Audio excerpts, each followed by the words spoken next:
तो घुटने दर्द वालों को कौन सी एक्सरसाइज किस स्थिति में नहीं करनी चाहिए और कौन सी करनी चाहिए, आज मैं आपको प्रैक्टिकल इसका अनुभव करके दिखाऊंगा।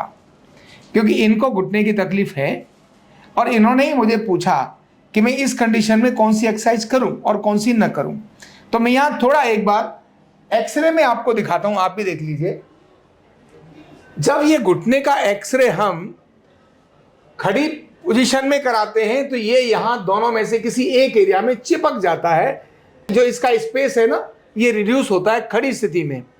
अगर हम लेटी अवस्था में इसको कराते हैं, ये जो एक्सरे है, इसी एक्सरे को इसको हम लेटी अवस्था में कराएंगे तो उस समय पर ये जो स्पेस है वो लगभग ऐसा रहेगा। कभी कभी क्या होता है, मैं आपको बता दूं, घुटने दर्द का एक्सरे के स्पेस से बहुत ज्यादा लेना देना होता नहीं है।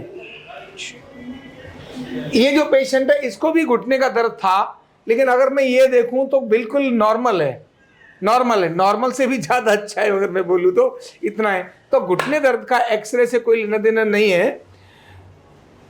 जिनके बिल्कुल चिपके हुए हैं उनको भी दर्द नहीं होता। ऐसी कई 80-85 साल की माताएं देखी होंगी, घुटने तो चिपक गए, क्योंकि उम्र बढ़ेगी तो फ्लूइड तो सूख जाएगा, और जब फ्लूइड सूख जाएगा तो घुटने आपस में ऐसे हो जाएंगे। तो फिर दर्द क्यों होता है? तो इन्फ्लामेशन होती है, इसीलिए दर्द होता है। आपको भी इन्फ्लामेशन है, मैं यही यहां पर शेयर करना चाहूंगा, है ना। तो अब आप मुझे बताइए, आपको कहां दर्द होता है, किस एरिया में दर्द होता है, थोड़ा वो बताओ, फिर उसके हिसाब से एक्सरसाइज बताऊंगा। मेरे उठने बैठने में दर्द होता है और सीढ़ियाँ चढ़ने उतरने में। सीढ़ी चढ़ने उतरने में, हाँ। और उठने बैठने में आपको दर्द होता है ना। और कहाँ ज्यादा दर्द होता है? दोनों घुटनों में होता है, और ये कई बार ये आगे इस जगह पे होता है। बिल्कुल, मतलब घुटने के आगे की तरफ दर्द होता है। ध्यान रखना, एक्सरसाइज करते समय आज मैं आप सबको बहुत एडवांस टेक्निक बता रहा हूं कि कहां पर दर्द हो तब कौन सी एक्सरसाइज करनी चाहिए और कौन सी एक्सरसाइज नहीं करनी चाहिए। थोड़ा और एडवांस इस चीज को मैंने किया है कि पर्टिकुलर एक्सरसाइज करेंगे तो रिलीफ जल्दी आएगा, है ना।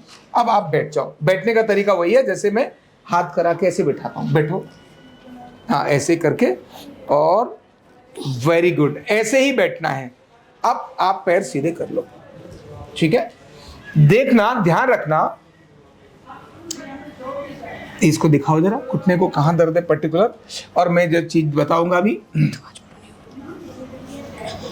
बस, अगर मैं ऐसे देखूं तो बाहर से घुटने में इनके सूजन नजर नहीं आ रही है, लेकिन अंदर है, और हल्का जो एरिया है वो ये एरिया दर्द करता है।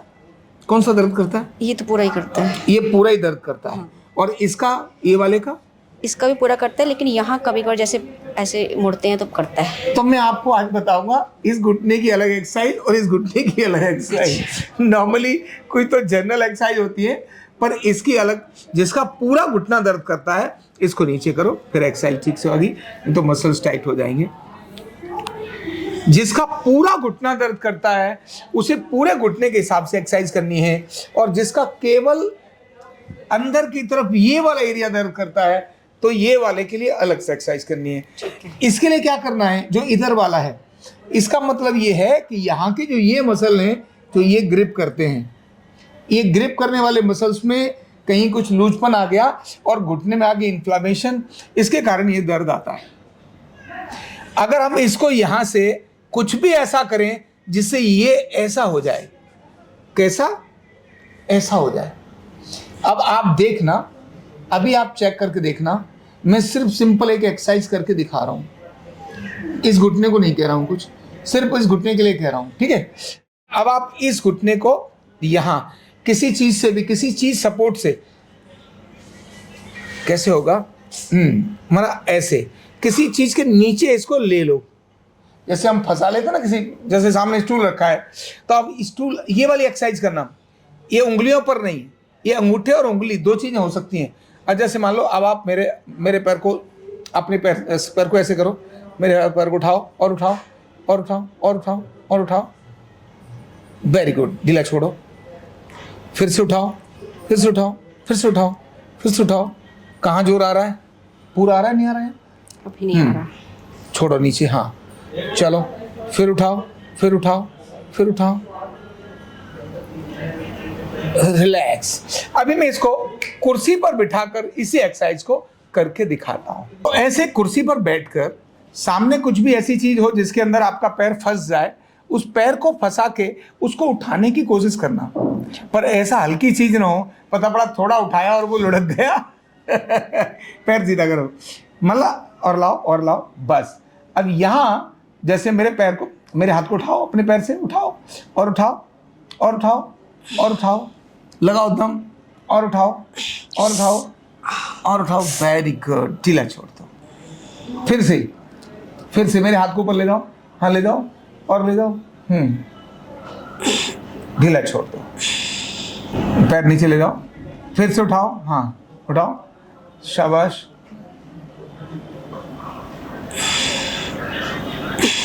नीचे, फिर उठाओ, नीचे। अभी हम ये 8 बार करेंगे। उठाओ,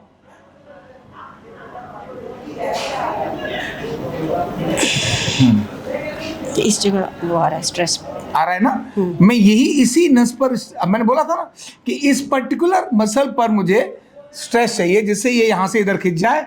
और ये क्या चाहिए था, ये मुझे ऐसे चाहिए था, बस। ठीक है ना। अभी हमने 3 बार कर दिया, 5 बार। नीचे ले जाओ, नीचे करो, फिर से आओ, हाँ आप भी बैठ जाओ, नीचे, फिर से, हाँ फिर से, लास्ट। चलिए और जोर लगा दो पूरा। Very good. अब देखो जरा चल के, सिंपल एक एक्सरसाइज है, चल के देखो। और पहले और अब में कुछ अंतर नजर आ रहा है? अभी हमने केवल 8 बार किया है, ये एक्चुअल में तो 10 से 12 बार भी हम कराते हैं। आओ वापस। क्या फर्क नजर आ रहा है? पहले से 5%, 10% स्ट्रेंथ, कैसी स्ट्रेंथ नजर आ रही है? हाँ बैठ जाओ, कुर्सी बैठ जाओ। कैसी स्ट्रेंथ नजर आ रही है आपको? चलने में थोड़ा सा स्ट्रॉन्ग लग रहा है, मतलब थोड़ा स्ट्रॉन्ग लगा। समझ आ गया? अगर इसी एक्सरसाइज को मैं इसमें करा दूंगा तब ये स्ट्रॉन्ग नहीं होगा, ये वीक हो जाएगा। ध्यान रखना, क्योंकि इसकी एक्सरसाइज, अब बड़ा कंफ्यूजन होगा, जो बाकी लोग हैं उनको भी कंफ्यूजन होगा कि भाई कहीं ऐसा कर ले, ये कर लिया तो कमजोर तो नहीं हो जाएगा। तो सीधा फंडा बता रहा हूं मैं, सीधा फंडा है, कुछ नहीं करना। जिस घुटने के अंदर की तरफ, माने घुटने के अंदर की तरफ दर्द हो, तो ये वाले मसल्स को, ये ऐसे मसल्स जाते हैं और नीचे तो जाते ही हैं। तो अभी हमने क्या किया, इस पैर पर जब किया तो आपके ये वाले मसल्स क्या हुए थे? खिंच रहे थे, क्योंकि हमने पैर को यहां से ऐसे दबाया था। जब ऐसे दबाया और आपने खींचा तो वो पर्टिकुलर जगह पर जो गैप ऐसे हो रहा था वो ऐसे हो गया, जो चिपक रहा था वो खुल गया, और वहां की इन्फ्लामेशन के लिए ट्रीटमेंट हमने दे दिया था।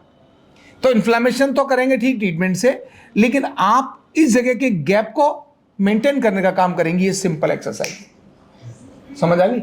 तो ये अकेली एक्सरसाइज आपके घुटने के अंदर के दर्द को ठीक कर सकती है, अकेली एक्सरसाइज, है ना। तो ये आप सब करके देखें, अभ्यास करें और लोगों को इसका परिणाम दिखाएं। तो आपको भी बता रहा हूं, अभी मैंने एक चीज सिखाई है, अगले वाले वीडियो में मैं बताऊंगा कि घुटने के किस पर्टिकुलर एरिया के दर्द के लिए कौन सी एक्सरसाइज हमें करनी चाहिए, कौन सी नहीं करनी चाहिए। तो नहीं करनी चाहिए उसके लिए तो इतना ही कहना है कि किसी भी एक्सरसाइज को दर्द करने से दर्द बढ़े, उसको नहीं करना चाहिए। आपको कोई भी एक्सरसाइज ऐसी है जो कि आपने किया और उससे दर्द आपका बढ़ गया, बिल्कुल मत करिए, छोड़ दीजिए उसको, चाहे किसी भी तोप ने बताई हो, है ना। केवल जिसमें फायदा मिले वो करें, लेकिन इस दर्द के लिए ये सबसे यूनिक एक्सरसाइज है। Thank you so much. कंधा दर्द, गर्दन दर्द, कमर दर्द, गैस, एसिडिटी, माइग्रेन बहुत सारे रहते हैं, और अगर घुटनों की बीमारी आ गई तो एक एक कदम पहाड़ जैसे लगने लगता है और जिंदगी बोझ बन जाती है। बीमारी की कोई उम्र नहीं है। आरोग्य पीठ लाया है बिना दवा, बिना साइड इफेक्ट के इतनी भयंकर बीमारियों को रिवर्स करने का जबरदस्त तरीका, वेलनेस न्यूरोथेरेपी। तो देर किस बात की, अभी फोन उठाओ, कॉल करो और अपने रोगों से, अपनी बीमारियों से परमानेंट छुटकारा पाओ।